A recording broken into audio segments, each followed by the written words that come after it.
The games and the wagering on them became more popular by the generation. "That area is football crazy and gambling crazy," says Boyles. "You didn't have to look far, growing up, to find a bookmaker, a dice game, a poker game.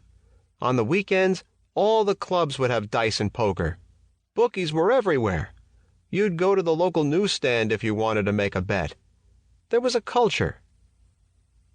Boyles recalls with dread the inevitability of getting sucked into the smelting whirlpool. He bucked against it, resisted it with every fiber. The mills started fading in the faltering economy in the late 1970s and early 1980s, but Boyles still might have fallen into its futureless vortex. "I wasn't thrilled about going to work there." He caught the sports betting bug when he was 13. An uncle would take him, a brother, and some of their friends to Pirates games, about an hour drive southeast. En route, they'd make bets on 15 different game propositions, a quarter a prop, from the number of foul balls hit into the stands, how many players would be used, to errors. "Everything," he says of the many options. "The winner kept all the money on each individual prop." My introduction to sports betting. In February 1981, he escaped. He bought a westbound ticket and boarded a Greyhound bus, whose stainless steel alloy shell might have been mixed by his brothers or neighbors or other relatives assisting his getaway, with $60 in his pocket and one suitcase stuffed with clothes. At 2 a.m., Boyles alighted from the hulking gray coach, strolled out of the Las Vegas depot, and beheld the dazzling Fremont Street. "I said, 'Wow! Goosebumps,'" Boyles says. "I was fearless. 21 years old.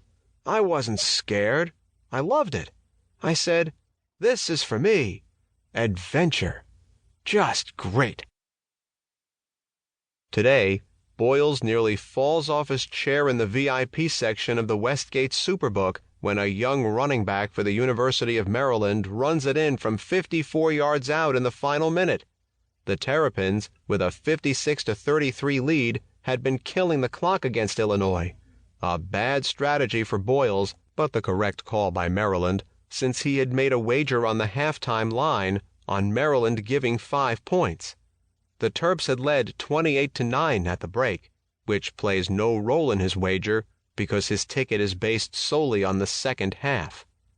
Maryland holds the ball in its own territory, with less than a minute remaining. It is winning the second half 28-24. Boyles' ticket in real time is a dud. The Terps call running plays, intending to bleed the rest of the game time. Then, stunned, Boyles watches Chigoziem Okonkwo scamper 54 yards into the end zone with 39 seconds left. Maryland wins the second half 35-24. Boyles wins his bet. "They were just running out the clock. I considered it a loser," he says with a wide smile that qualifies as boisterousness for the usually quiet, self-described loner. "This is like finding $600 on the floor." Boyles had wagered $330 to win $300 on that Maryland second-half wager.